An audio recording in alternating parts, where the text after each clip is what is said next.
ওম অখণ্ড সংহিতা বা শ্রী শ্রী স্বামী স্বরূপানন্দ পরমহংস দেবের উপদেশ বাণী ১বিংশ খণ্ড। বৈষ্ণব মানুষ। একজন পণ্ডিত লোক, বয়সে খুবই প্রবীণ, বংশে ব্রাহ্মণ, কৌতূহলী হইয়া সাধু দর্শনে আসিয়া হঠাৎ যেন অভিভূতের মতো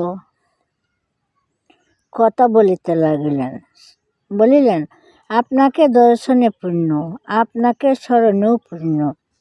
চৈতন্য ভাগবতে আছে, ব্রহ্মাদি পাইয়া যাহা ভাগ্য হেন মানে, তাহা পায় বৈষ্ণবের দাস দাসীগণে। আপনার দাস দাসীগণকেও আমার প্রণাম করতে ইচ্ছা করছে। হরকুমারী হা হা করিয়া উঠিলেন, বলিলেন, বলেন কি আপনি? আপনি তন্ত্রশাস্ত্রে মহাপণ্ডিত, আপনি ব্রাহ্মণগণেরও পরম পূজ্য, আপনি আমাদের মতো নগণ্য দাস দাসীগণকে প্রণাম করতে চাচ্ছেন, এতে আমাদের যে সর্বনাশ হবে। শ্রী শ্রী ভবানী হাসিয়া বলিলেন, তোমাদের কিছুই হবে না মা, উনি বৈষ্ণব শাস্ত্র থেকে বাণী উদ্ধার করেছেন। প্রকৃত যে বৈষ্ণব, তাহার দাস দাসীরাও পূজ্যাতি পূজ্য। কিন্তু আমি তো বৈষ্ণব নই, আমি মানুষ, অতি সাধারণ মানুষ, তোমাদের সকলের মতো নিতান্তই একটা মানুষ। মানুষের অতিরিক্ত আমার তো অন্য কিছুই নেই। বৃদ্ধ ব্রাহ্মণ বললেন, ওই এক কথাই হলো। ভক্ত চণ্ডীদাস বলেছেন, শুনহ মানুষ ভাই, সবার উপরে মানুষ সত্য, ইহার উপরে নাই। আপনি আমার কাছে ঠিক সেই মানুষটি, যাকে চিনি না, জানি না, কখনো